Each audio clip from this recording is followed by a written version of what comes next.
Bom dia a todos. Nós estamos hoje reunidos para discutir aqui como aliviar impactos financeiros do Covid-19. Esse é mais um webinar de uma série que o W Faria já vem realizando. O objetivo é se comunicar e ajudar as pessoas dentro dessa realidade que a gente está vivendo. Esse nós vamos falar principalmente num aspecto mais do tributário.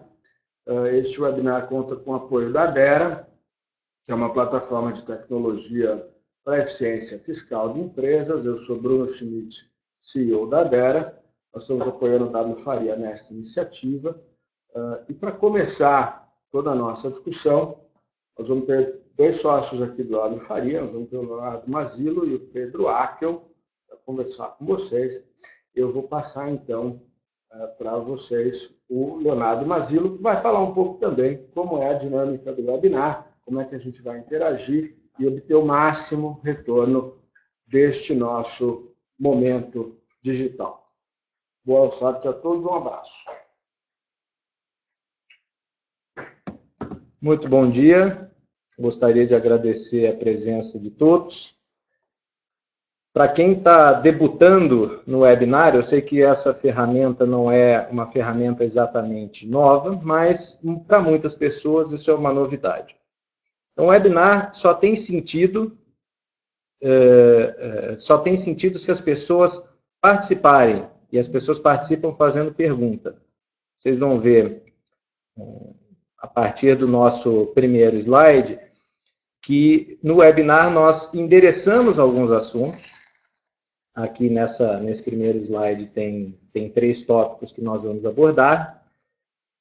O endereçamento desse assunto é de mais ou menos uns 2 ou 3 minutos. Nós vamos comentar cada um desses pontos e depois vocês devem fazer perguntas. O webinar só tem sentido se houver a participação de todos. Então, eu peço que vocês, por favor, façam perguntas.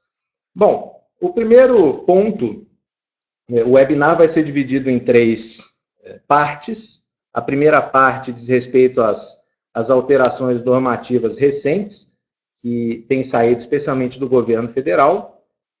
Depois nós vamos falar sobre efeitos de inadimplência e, por último, a parte mais interessante, que é a do alívio de caixa. O que as empresas podem fazer para mitigar um pouco os efeitos nocivos econômicos que essa pandemia tem gerado a todas as empresas.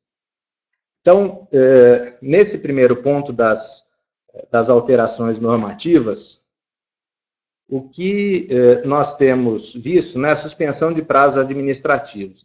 Foram editadas algumas normas federais e também no âmbito de estados e municípios, suspendendo o prazo de processos administrativos e também de ações de cobrança. Quando a gente fala em processos administrativos, a gente fala em apresentação de defesas contra autos de infração, também recursos. Na esfera federal, especificamente, porque não dá para a gente citar todos os estados, no âmbito da Procuradoria-Geral da Fazenda Nacional, foi editada a portaria 7821, que suspendeu por 90 dias, esse prazo é importante, tá? Suspensão de 90 dias, os prazos para, apresentação de defesa, isso no âmbito da Procuradoria da Fazenda.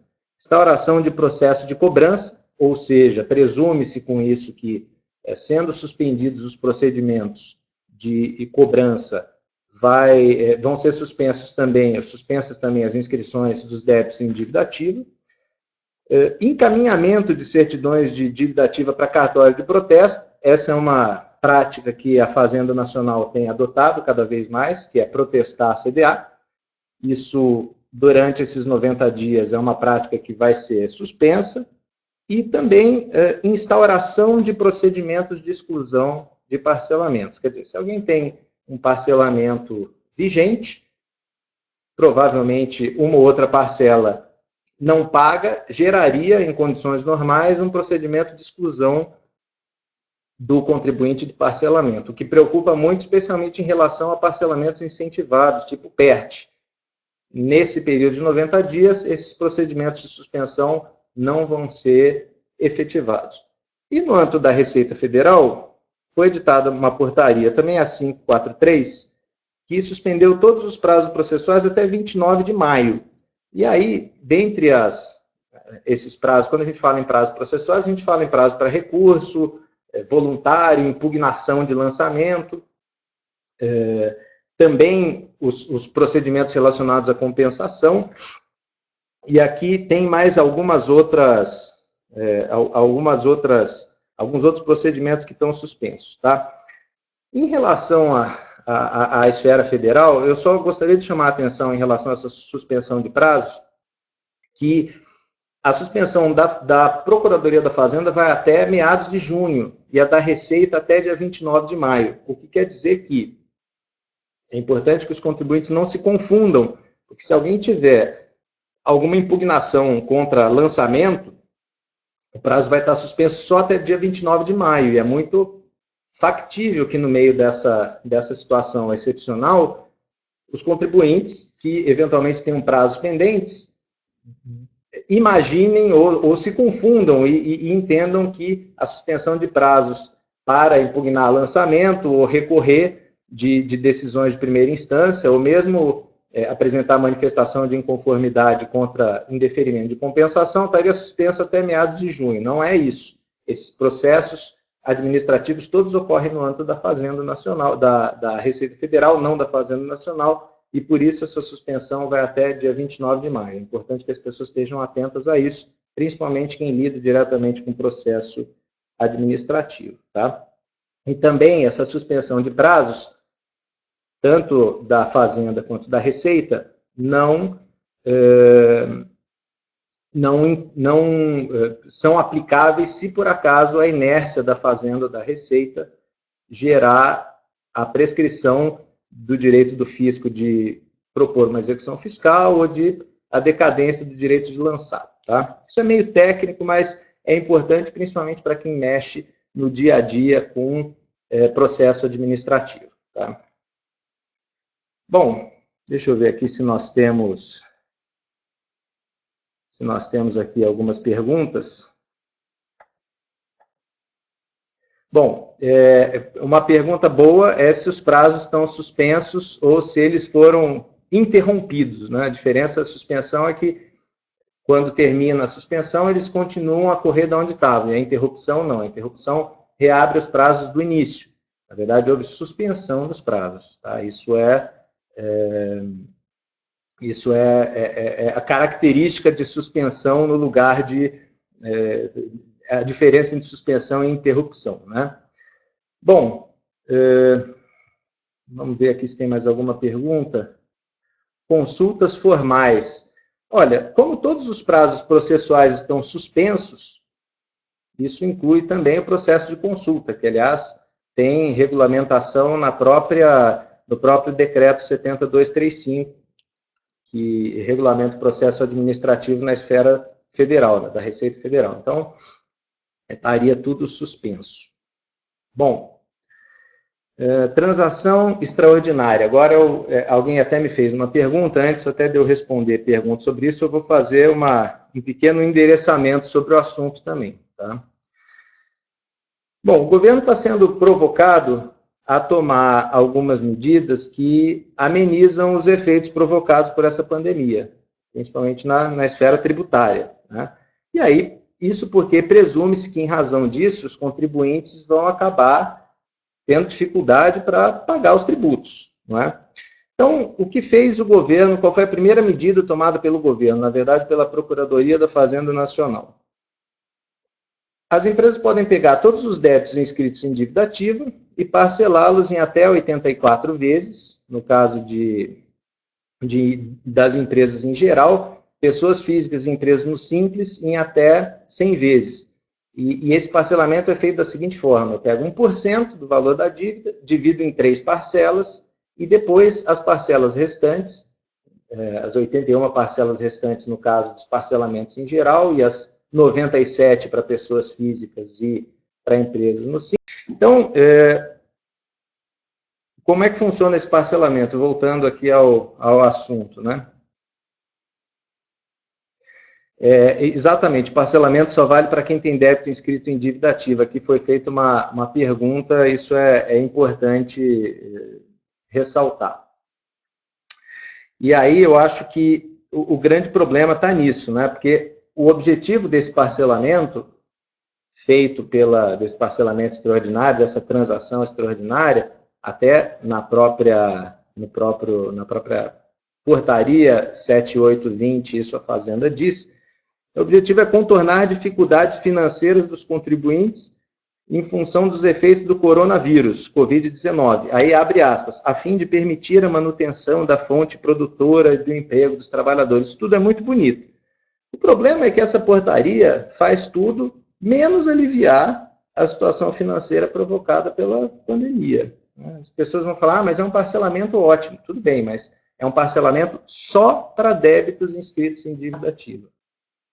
E como as inscrições em dívida ativa estão suspensas, esse parcelamento não vai se aplicar a nenhum débito nascido das competências de março para frente, que são as competências relacionadas à pandemia.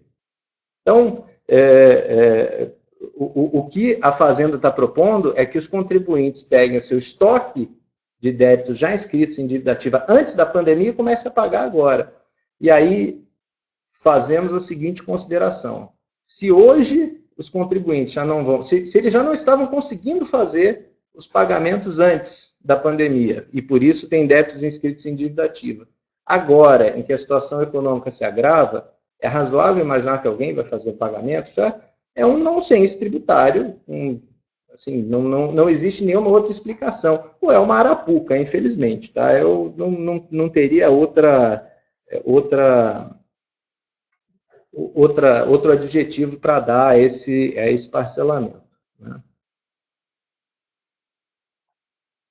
Bom, vamos ver aqui perguntas. Alguém aqui me fez perguntas sobre voto de qualidade. Tá? Eu sei que não é o assunto, mas como isso acabou entrando no projeto de lei de conversão da MP 899, ainda não sabemos se o presidente da República vai ou não vai vetar esse ponto, mas não é nenhuma novidade isso, não está sendo feito nada na legislação que já não devesse existir desde antes.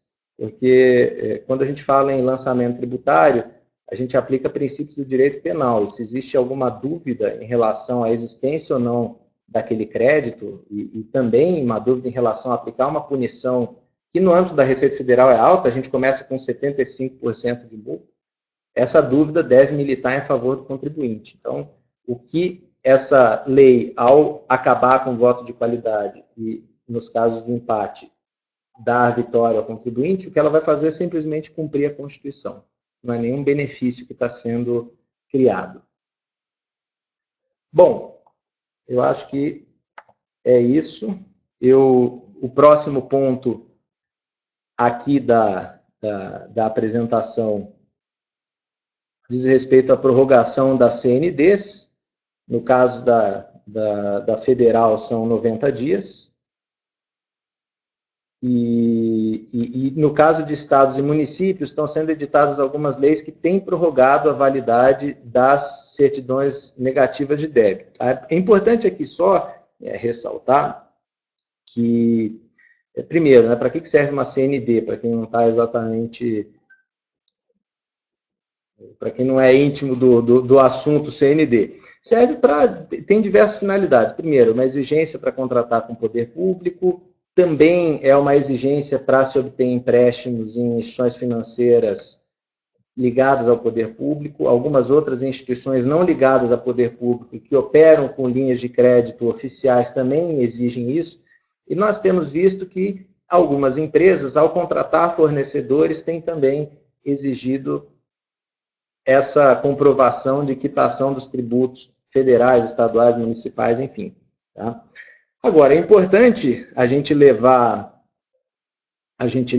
em consideração que essa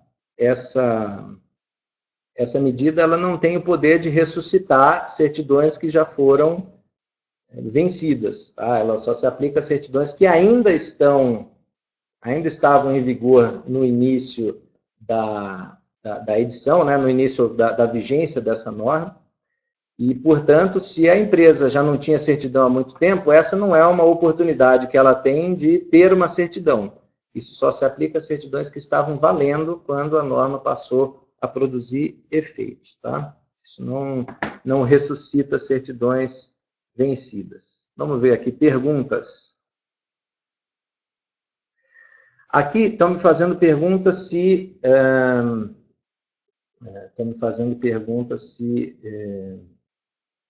os débitos nascidos durante a pandemia, se esses vão ser postergados. Bom, nós não sabemos, tá? Falta, aí colocando um item D nesse primeiro slide, a pergunta é, o que vem pela frente? O que nós esperamos do poder público, especialmente federal, daqui para frente? E por que até agora não foram editadas normas suspendendo o vencimento de tributos? Eu acho que a resposta para isso é porque, de fato, nós estamos numa situação sem precedentes. Quando eu falo sem precedentes, é sem precedentes em sentido literal. Nós não temos termos anteriores de comparação para saber quanto tempo isso vai durar. Até porque o comportamento da pandemia tem sido bem diferente nos diversos países do mundo e por um número de variáveis muito grande. A idade da população, o número de leitos em UTI, temperatura média, e não se sabe. A ciência ainda não tem certezas para nos dar alguma base para a gente saber quanto tempo isso vai demorar. Então, qual é provavelmente o receio do governo? Se o governo edita uma norma suspendendo prazos suspendendo vencimentos de tributos por 90 dias, e essa situação se resolve em menos tempo, o governo vai estar gerando uma sangria no seu caixa de maneira desnecessária. E, por outro lado, também, se o governo adota uma medida muito tímida, perto do que no futuro vai se verificar, quer dizer, a pandemia dura um pouco mais do que a previsão tinha sido dada, né? A previsão que se tinha para a resolução dessa pandemia, então o governo vai ter que continuar editando normas sucessivamente. De maneira que é provável que o governo espere a situação se tornar mais clara com relação ao fim da pandemia, para, então, editar normas que garantam esse alívio em relação a débitos, a tributos não pagos, para os períodos anteriores. Tá? Pelo menos é isso que o mercado espera. Tá? E isso acho que responde também à questão envolvendo impostos diretos, IRCS, lucro presumido. Tá? Nós não sabemos ainda, nós esperamos que isso seja feito assim que a situação da pandemia, do desenvolvimento dessa pandemia, para onde ela vai, esteja mais claro. Vamos ver aqui se tem mais alguma pergunta.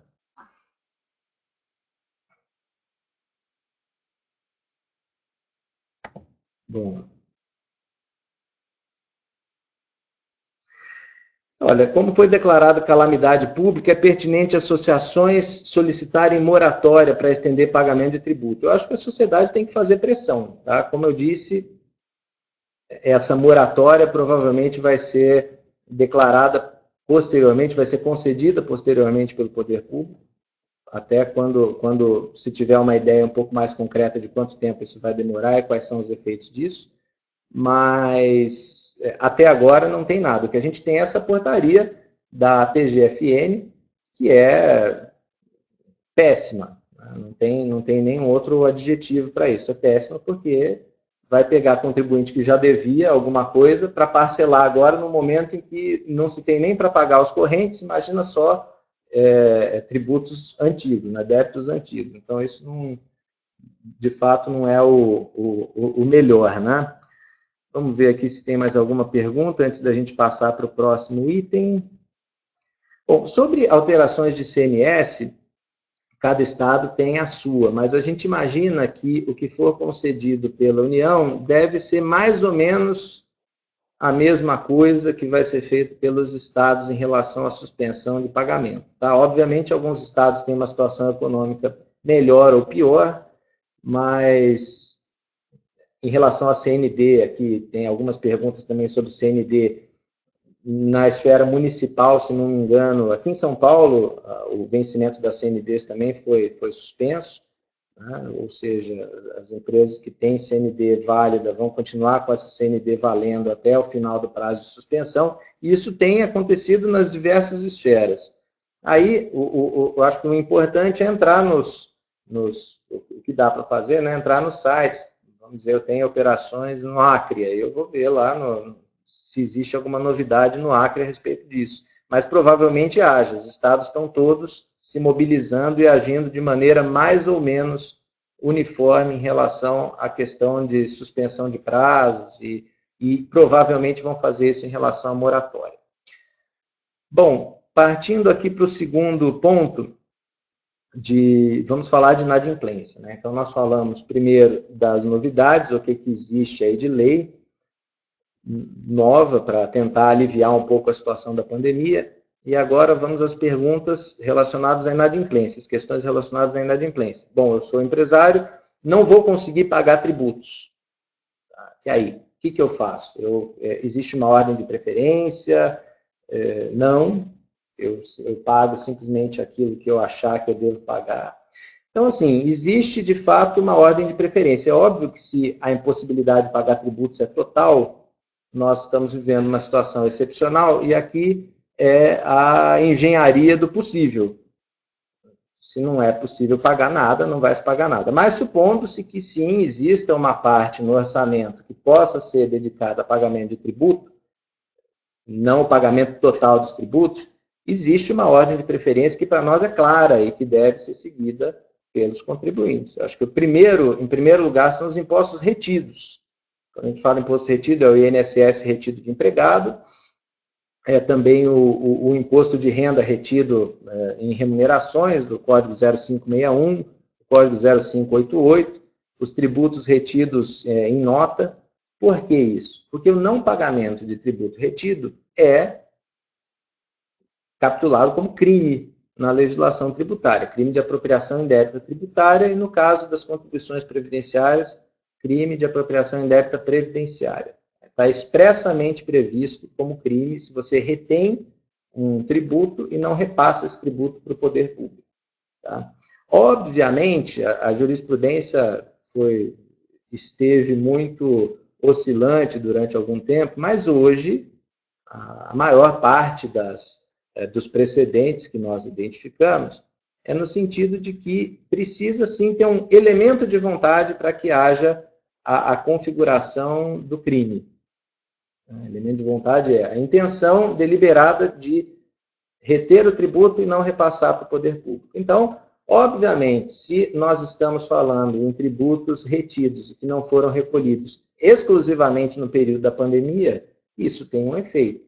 Provavelmente, existem argumentos fortes no sentido de dizer que aí não vai haver crime. E eu acho que é essa a posição da jurisprudência que deve prevalecer. Agora, não dá para a gente dizer, em relação a essa primeira categoria de tributos, que são os impostos retidos, que se a empresa já não vem recolhendo deliberadamente tributos retidos já há 2, 3, 4 anos, vai poder usar a pandemia para justificar o não recolhimento dessas competências anteriores. Isso é só E aí já tratando dos dois itens desse slide em conjunto, a questão da ordem de preferência e os aspectos criminais. Então, obviamente, se o problema estiver focado ou centralizado nessas competências da pandemia, aí o efeito criminal é né? Ou não haverá efeito criminal, muito provavelmente. Se, por outro lado, já existia um histórico antigo de não pagamento de tributo retido, a situação é totalmente diferente. Bom, depois dessa primeira categoria, a segunda, vamos dizer assim, o rating B, né? Qual é, em ordem de importância, qual é o segundo ponto, a segunda categoria de tributos que devem ser objeto de recolhimento, eu diria que são esses que o Supremo começou a entender agora como suscetíveis de serem considerados criminosos contribuintes que não fizeram recolhimento, que é o caso do ICMS. Tá? Hoje em dia, até um tempo atrás, eram só os retidos, com uma decisão recente do Supremo, a depender das circunstâncias, se o ICMS não é recolhido, isso pode ficar caracterizado crime. Aqui eu faço as mesmas observações que eu fiz em relação aos retidos, mas por que o ICMS ficaria numa ordem de importância, num segundo ponto, né, num segundo degrau?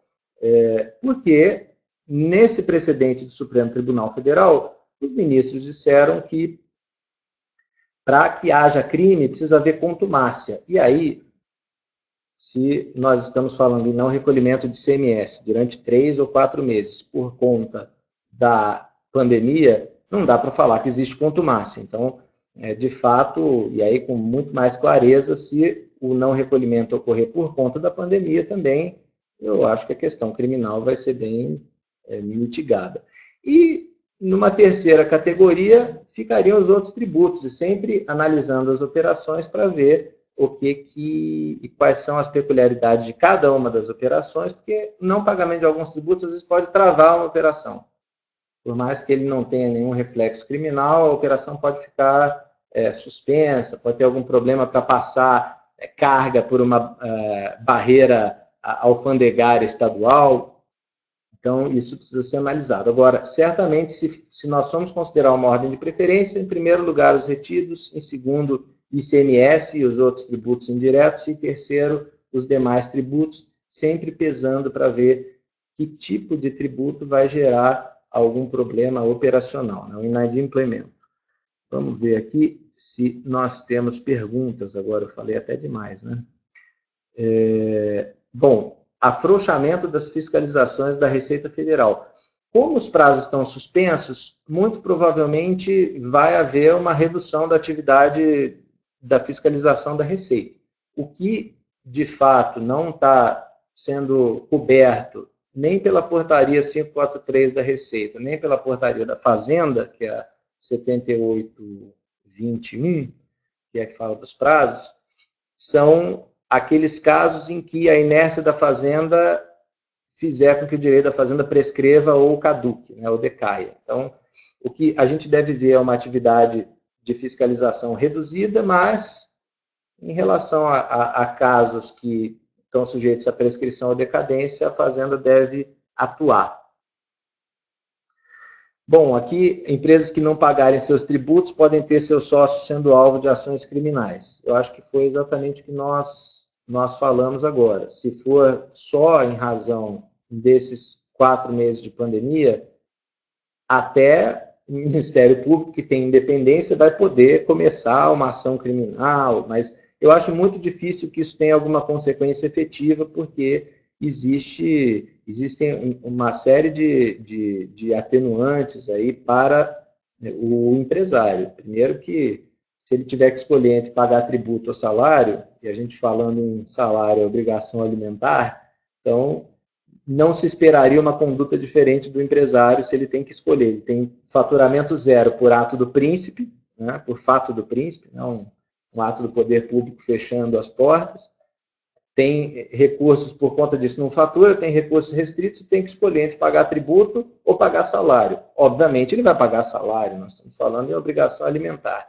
Então, eu acho que pode haver consequências, num mundo teórico pode. Agora, me desculpe se por acaso o Ministério Público, em algum caso, de algum contribuinte que só está devendo tributos naquele período, resolver começar uma ação penal. Isso seria absurdo. Então, a questão é, foquem aí em saldar as suas, obviamente, podendo pagar tributo, paguem, né? Mas se a coisa for uma questão de escolha e não for questão de escolha, não tiver muito o que fazer, tem que focar em quitar as obrigações trabalhistas, as obrigações alimentares, porque as pessoas precisam disso para comer, né? Uma questão bem interessante aqui que foi levantada é se o recolhimento em atraso existe alguma previsão para não aplicar multa. É isso que a gente está esperando, tá? Para quem fez aqui a pergunta, é isso que a gente está esperando. Quando a gente fala em suspensão de prazo para pagamento, foi feita agora uma suspensão em relação ao FGTS. Tá? O FGTS, o governo já teve que estabelecer regra, porque não é um direito, teoricamente, dele, é direito do empregado. Então, quem deve FGTS nas competências março, abril e maio, que vencem em abril, maio e junho, esses 3 meses a empresa não vai precisar pagar nos seus vencimentos, vai pegar esse valor e dividir em 6 vezes a partir da competência de junho, quer dizer, vencimento em julho, em 6 parcelas. Então, a gente imagina isso, e esse pagamento vai ser feito sem encargo moratório. Então, a gente imagina que o mesmo deva acontecer quando os governos editarem as suas normas suspendendo o prazo de vencimento, perdoando multa e juros pelo não pagamento de tributos durante a pandemia. Vamos ver. Se é lícito empresas públicas bloquearem faturamento em razão de inadimplência tributária. Olha, é interessante a pergunta, o que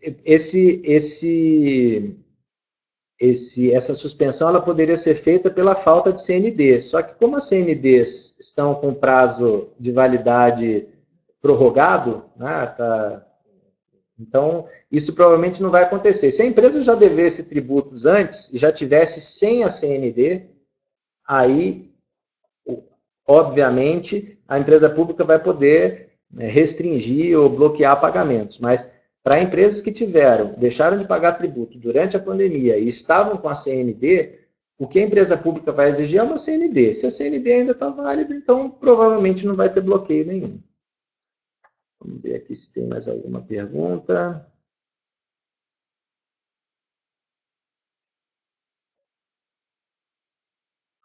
Bom,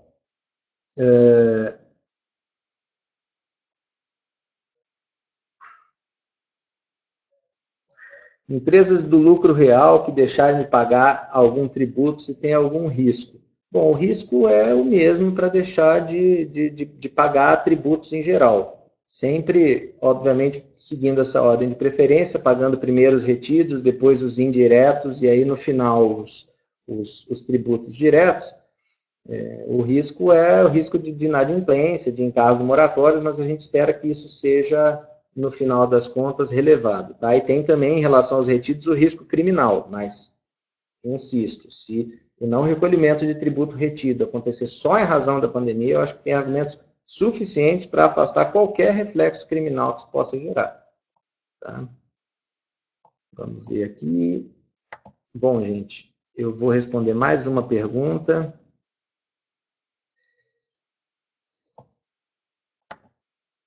Bom, eu vou fazer o seguinte, eu acho que eu já passei até do meu tempo, eu vou passar então a palavra para o próximo slide aqui, que são as medidas de alívio de caixa, para o meu sócio Pedro Akel.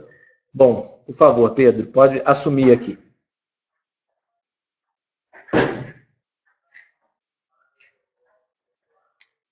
Olá, bom dia a todos. Bom, sou Pedro Akel, sócio da área de tributação da folha de pagamentos aqui do W Faria. Na esteira do que o Leonardo estava comentando com vocês, acho importante complementar uma informação bastante relevante, né? Inclusive que foi capa do Valor Econômico de hoje. Né? O que diz o Valor Econômico?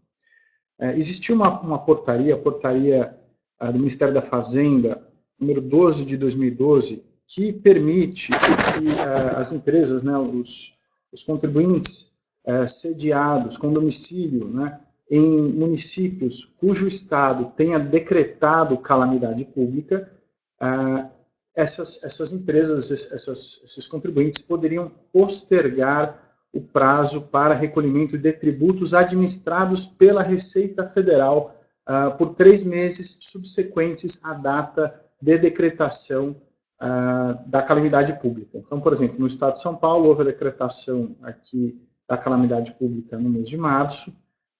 Então, entendeu-se, né, existe um burburinho no mercado de que as empresas poderiam deixar de recolher esses tributos nos 3 meses subsequentes. Né? Tendo em vista que algumas empresas já ingressaram com algumas medidas judiciais, justamente pedindo a aplicação dessa portaria, o governo já está se antecipando e vai fazer algum movimento no sentido de afastar, na nossa interpretação, que ele deveria afastar a portaria e dar uma regra por meio de lei, não por meio de portaria. Tá?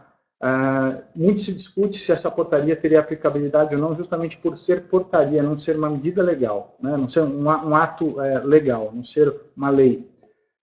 Essa é uma questão bastante interessante, mas quem precisa de alívio de caixa já está ingressando com medidas judiciais buscando a suspensão desses tributos com base nessa portaria. Tá? Esse é um ponto só que eu gostaria de trazer na esteira do que o Leonardo disse. Assim, alguns estados já decretaram calamidade pública, então as empresas poderiam se socorrer dessa portaria e ingressar com a medida judicial buscando aí a suspensão de tributos. Tá? Então esse é um ponto, primeiro ponto importante. Segundo ponto que a gente vem tratando com os nossos clientes e volta e meia a gente recebe alguma consulta a respeito. Bom, o que eu posso fazer agora, Pedro, para reduzir os meus tributos, né? O que eu posso fazer agora para ter um alívio de caixa imediato? Bom, a primeira coisa que a gente recomenda é que você olhe para a sua tributação da folha de pagamentos. Por que disso? Porque muitas atividades econômicas deixaram de ter a pujança que tinham antes do coronavírus, né? Então, por outro lado, todo mundo continua empregando funcionário. Então, a sua folha de salários continua a mesma, né? Exceto aquelas pessoas que já dispensaram, né? Ou, enfim. Então, o que a gente recomenda que a empresa faça nesse primeiro momento? Se a empresa, de fato, vai fazer ela pretende, ela já sofreu um corte muito grande na sua receita, a expectativa é muito ruim de melhora, talvez seja o caso de você implementar um plano de demissão voluntária, tá? Que isso traz algumas benesses para efeito de tributação da folha de pagamento, tá? Então, todo o pacote aí de demissão, desse plano de demissão voluntária, ele poderia estar fora do âmbito das incidências da tributação da folha de pagamentos. Aí a gente está falando dos 20%, do SAT-RAT, das contribuições destinadas a terceiros, né? Sistema S, FNDE e INCRA. Bom, esse é um ponto importante. Segundo ponto importante, muitas empresas fizeram uso de o que a gente chama de ajuda de custo, né? Então, as empresas tiveram que deslocar os seus funcionários para as suas respectivas casas e essas pessoas passaram a trabalhar de home office, ou algumas pessoas que não podiam mais usar transporte público, então passaram a pagar o transporte do empregado para o trabalho, um transporte privado. Então, a ajuda de custo, ela é isenta da tributação, né? Mas a ajuda de custo, a gente deve entendê-la apenas como tão somente as ferramentas pelas quais o empregador dá instrumentos para o trabalhador, né? Ele não dá uma remuneração pelo trabalho, ele dá instrumentos para o trabalho. Então, é o caso do home office. Então, se a empresa pagou alguma coisa, custeou fone de ouvido, mousepad, uma série de coisas, ou o próprio funcionário comprou, depois ele pode ser reembolsado pelo empregador, isso está fora da incidência da tributação da folha. Uma outra questão que nos foi apresentada ontem. Olha, a minha empresa tinha um refeitório, esse refeitório, todos os funcionários se alimentavam, ou pelo menos uma grande parte deles, e eu tinha um acordo com o governo, um acordo do PAT, Programa de Alimentação do Trabalhador. Por meio desse acordo, eu sou obrigado a fornecer alimentação in natura para o meu empregado, né? Essa alimentação é feita através do refeitório, na maioria das vezes. O fato de eu não ter mais um refeitório, eu estou descumprindo o PAT, ou seja, eu posso ter penalidades, reflexos, efeitos nefastos no que tange a incidência do imposto de renda, né? O fato a gente tem a dedução das despesas do imposto de renda, ou uma situação até mais dificultosa, posso ter problemas com as contribuições previdenciárias, com relação justamente ao vale alimentação, a toda essa parte que eu custeava para o trabalhador. Olha, no nosso entendimento, como o Leonardo já apresentou, a gente está numa situação, diante de fato do príncipe, em que o governo decretando calamidade pública, impedindo que as empresas possam reunir funcionários, né, nos seus ambientes, isso evidentemente é um fato impeditivo da empresa fornecer alimentação em refeitório. Então, no nosso entendimento, a empresa não vai ter nenhum problema com relação ao descumprimento do PAT. As chances de êxito de eventual auto de infração são muito boas. É um caso clássico de fato do príncipe ou caso de força maior. Tá? Bom, então, a nossa primeira sugestão é façam a revisão tributária de vocês, começando pela folha de pagamentos, tá? Porque isso, a folha de pagamentos em regra não mudou. Tá? Eu vou, ao final, depois eu vi que algumas perguntas estão sendo feitas, ao final eu vou, da explanação desses itens, eu vou respondê-las. Tá? Outro ponto interessante é o que a gente chama de recuperação administrativa de tributos. Não basta apenas, então, somente revisitar as incidências tributárias. Né? Muitas empresas fazem recolhimentos a maior. Existe um estudo feito pela FGV, já de muitos anos, dizendo que de cada 5 empresas, 4 fazem recolhimentos a maior de tributos. Tá? Isso especialmente na parte da folha de pagamentos. Por quê? A folha de pagamentos ela é um tema muito interessante, mas é um tema que ninguém quer tratar. Né? Você vê na empresa, o trabalhista não é dele. O RH, o assunto passa por ele, mas o RH, em princípio, não entende de matéria tributária. A gente está falando de tributo, a gente está falando de cerca de 30% sobre a massa salarial anual da empresa. É um valor muito expressivo para ser deixado de lado. O pessoal do tax, muitas vezes, não gosta dessa matéria, né? Mas é uma matéria muito importante para ser tratada. Então, o que a gente sugere para vocês é fazer esse trabalho de revisão da tributação da folha e de outros tributos, né, em geral. A folha, na nossa opinião, talvez seja um ponto mais importante no momento, e fazer essa recuperação administrativa de tributos. Então, tem muita empresa que faz recolhimento maior que pode se valer de retificação de FIP, olhar ali o social, desde que você esteja evidentemente amparado, um parecer sólido, na legislação, né, para não fazer essa tributação e recuperar esses pagamentos maiores ou indevidos feitos. Bom, por último, e aí eu volto às perguntas, a questão das medidas judiciais. Então, muitas medidas judiciais hoje podem ser e devem ser estimuladas para que as empresas tenham aí uma salvaguarda, tenham um alívio de caixa. Tá? Dentre as principais medidas judiciais, pelo menos da folha de pagamentos, o que eu acho que hoje tem tido uma boa repercussão no judiciário. Tá? Eu não vou nem falar se a matéria ela é tecnicamente correta ou não, mas o fato é que ela tem tido uma boa resposta do judiciário. É a questão dos 20 salários mínimos sobre as contribuições destinadas ao Sistema S, e ao FNDE e o INCRA, ou seja, as contribuições destinadas aos terceiros, que representam cerca de 5,8% da folha de pagamento das empresas. Por que isso é relevante, Pedro? O que tem sido discutido no judiciário, existe uma decisão da primeira turma do STJ, algumas decisões de tribunais regionais federais, dizendo que a contribuição destinada a essas outras entidades, né, esse 5,8%, estaria limitado a uma base de cálculo de 20 salários mínimos por empresa. Em resumo, o que a gente está falando? Em outras palavras, em vez de você pagar sobre toda a sua massa salarial 5,8%, você pagaria 5,8% sobre 20 salários mínimos. Se a gente pensar, é um caminhão de dinheiro, é um verdadeiro absurdo isso, mas a gente viu algumas decisões nesse sentido. Nos sempre pareceu que a tributação dessas contribuições destinadas às outras entidades é feita sobre a remuneração de cada pessoa, e não de empresa. Né? Remuneração de empresa, nem existe remuneração de empresa, né? E a base de cálculo sempre foi a remuneração, e não um valor fixo.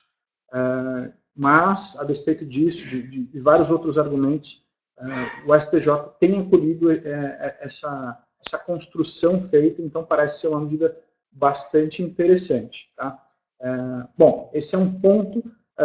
Eu vou aqui, já vi que me estendi aqui, vou passar para as perguntas, e aí se vocês tiverem, enfim, tem o nosso e-mail aqui, se vocês, se no tempo a gente não conseguir esgotar, por favor, enderecem por e-mail para a gente, tá?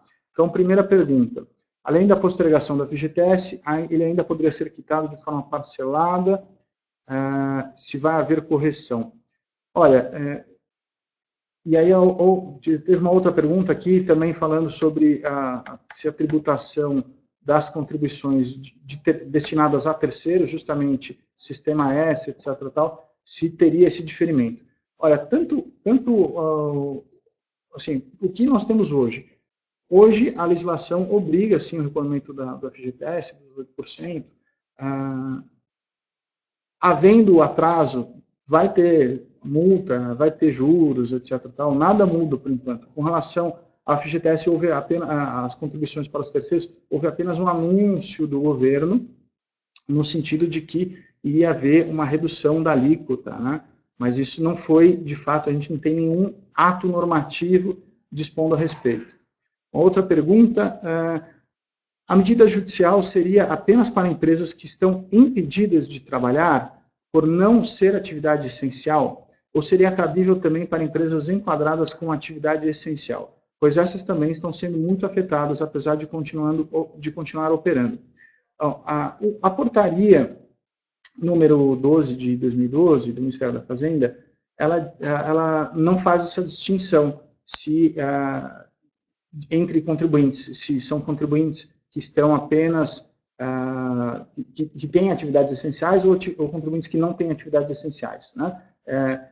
Essa questão de atividade essencial ou não atividade essencial é uma questão importante, mas é uma questão que veio agora à tona, né, com um decreto do Estado de São Paulo, legislação do município de São Paulo. Então, na nossa opinião, essa medida judicial valeria tanto para uma empresa como para outra, tá? Lembrando que o governo disse que vai anunciar algo, justamente, ele está vendo uma corrida aí, tem uma expectativa de uma corrida ao judiciário das empresas para se socorrer dessa portaria. E eu acho que a gente não deve aguardar o governo, deve sim ingressar com uma medida judicial nesse sentido, tá? Então, quem se sentir lesado e precisar desse alívio de caixa, faz sentido recorrer ao judiciário. Bom, e se a empresa fornece vale-refeição? Aí, voltando naquele ponto. Bom, se a empresa fornece, não vou entrar na discussão se o PAT é salário, é só alimentação in natura ou não. A empresa, o vale-refeição, ele pode, em muitas situações, ele não pode ser utilizado para compra de alimentos, né? Eu posso comprar no supermercado, às vezes. Uma coisa vale alimentação, outra coisa vale refeição. Alguns supermercados até aceitam, embora o desconto seja maior. O fato é o seguinte, na nossa opinião, também não vai haver descumprimento do PAT, caso a empresa, ainda que a empresa continue oferecendo vale-refeição. Tá? Talvez eu não tenha entendido bem sua pergunta. Se você puder me mandar por e-mail, talvez eu consiga te responder melhor. Existe algum outro tema para revisão tributária e recuperação administrativa além da folha? Sim, ótima pergunta.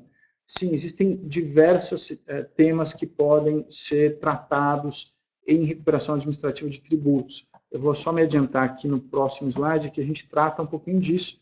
O Bruno, ele é o nosso apoiador aqui da ferramenta Bera, a plataforma, uma plataforma que foi desenvolvida aqui com toda a inteligência tributária do W. Faria Advogados.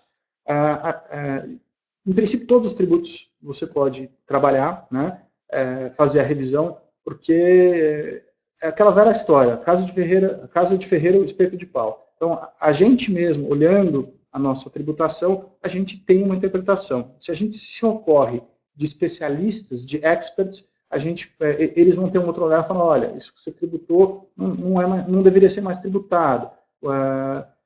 Em diversas situações, falando de PIS/COFINS, alguma pessoa fez pergunta, a questão dos insumos, a jurisprudência vem evoluindo bastante em diversas matérias e tem feito que as empresas deixem de pagar tributos, porque a jurisprudência evoluiu, diz que aquela matéria não está mais sujeita à tributação, etc. Tal. Então, aqui na plataforma Bera, a gente trabalha com PIS/COFINS, parte previdenciária, a parte de multas pagas, né? Muitas empresas pagam multas em razão de recolhimentos de tributos em atraso, e essa multa limitada até 20%, ela pode ser reavida pela empresa, desde que esse recolhimento tenha sido feito antes da declaração ao fisco, né? E essa multa que a gente chama de multa paga no contexto da denúncia espontânea, essa multa, já existe ato declaratório da PGFN. Em resumo, é muito fácil você recuperar esse tributo, e essa multa é um valor para empresas que muitas vezes pagam com atraso, é um valor bastante expressivo. A gente trabalha também com ICMS próprio, ICMS em todos os estados da federação. A gente usa muito de tecnologia, a plataforma dela, ela usa de Big Data e Analytics, então ela consegue fazer trabalhos com grande capacidade, empresas com, por exemplo, 50, 60, 100 mil funcionários já rodaram pela plataforma. Parte de notas, empresas, supermercados que têm 300 estabelecimentos, já rodaram pela plataforma, fazendo cruzamento de notas fiscais, né? Então, existe um uso intensivo muito grande de tecnologia que permite que as empresas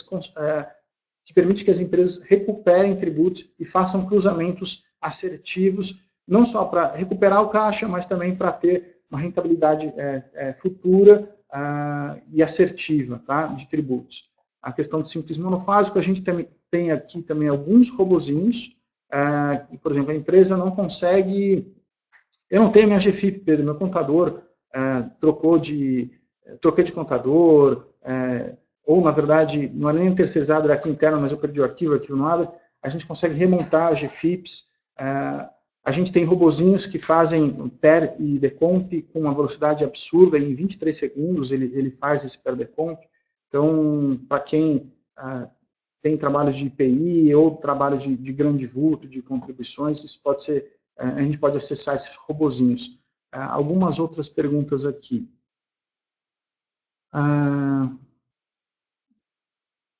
Tá. Sobre a portaria 12 que você comentou, que o governo estava movimentando para fazer via lei, seria melhor esperar esse movimento ou já entrar com ação judicial? Bom, isso depende, assim, de cada empresa. O governo já fez anúncios há cerca de 10, 12 dias e que não se tornaram lei. Então, se eu de fato estivesse precisando muito de caixa e o meu recolhimento fosse muito em breve, eu faria uso da medida judicial. Tá? Você pode fazer isso através do mandado de segurança, você não vai ter ônus de sucumbência. Então, você vai ter só o custo do advogado. Então, e a gente não sabe como vai ser o pacote do governo. Então, talvez faça sentido fazer uso dessa medida. Transformar o VR e depositar na conta do empregado. Existe risco? Sim, existe um grande risco. Embora ele é mitigado diante dessa situação. Então, o que acontece? O VR, ele é o que eles chamam de instrumentos de legitimação, né? Que permite que a pessoa vá lá e compre uma determinada lanchonete, um bar, um supermercado. Se eu transformar em dinheiro, eu estou fazendo estou transformando isso numa remuneração. Todo valor que é pago em pecúnia ao funcionário, segundo a Receita Federal e os tribunais, esse valor deve ser tributado. Tá? Então, existe um risco, sim. Acho que é possível você sustentar que você está num período distinto e que não existe nada aberto e, portanto, isso não deveria ser tributado como pecúnia. Tá? Então, acho que existem bons elementos, sim, de defesa, tá? Mas daqui a 5 anos, talvez a Receita Federal não se lembre disso. Pessoal, a gente está se encaminhando para o final, eu vou só acelerar aqui nas perguntas. Fiquem à vontade de novo para mandar para os e-mails, que a gente vocês vão receber essa apresentação, os e-mails estão nos slides, e fiquem à vontade para fazer perguntas depois, tá? Ou nos ligar. Não seria o momento de o governo permitir que as empresas que eram enquadradas no Simples e que passaram pelo lucro presumido real, que porventura perderam o faturamento, não pudesse se reenquadrar novamente no Simples? Isso não evitaria uma quebradeira do mercado? Sim, acho que muito bem colocado, faria sentido sim. De novo, é algo que a gente pode aguardar uma medida do governo, mas se ela não existir, acho que as empresas têm que se socorrer, buscar os seus advogados para fazer essa medida valer, né? A empresa que está mantendo os funcionários em home office, que por força da legislação e convenção coletiva fornece vale transporte, vale refeição, podem cessar a concessão desses benefícios enquanto os profissionais estiverem trabalhando em casa? Essa é uma pergunta bastante importante e a gente viu também com muita frequência.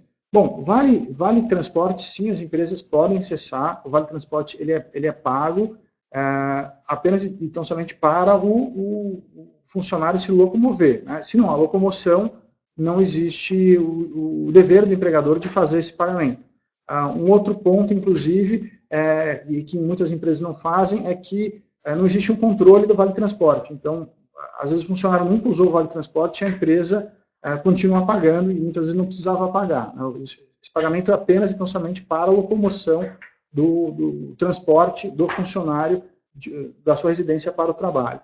Vale-refeição é uma questão bastante discutida, né? Existem argumentos para você sustentar que, de fato, não precisaria pagar mais, mas existem bons argumentos para que se sustente que o vale-refeição deva continuar sendo pago, tá? Especialmente se você tem uma convenção coletiva, uma norma coletiva. Tá? Bom, pessoal, a gente realmente precisa encerrar. Eu gostaria muito de evoluir com esses pontos com vocês. Vou passar aqui para o Bruno fazer o encerramento e a gente pode trocar mais ideias, figurinhas com vocês de forma mais assertiva e profunda através do e-mail, tá bom? É isso, muito obrigado. Bruno, por favor.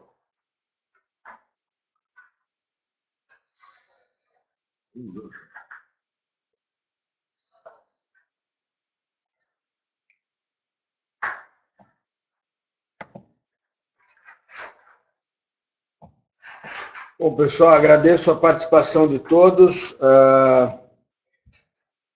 Não sei se vocês estão me vendo pela câmera, mas agradeço ao Leonardo, Pedro, por todas as explicações.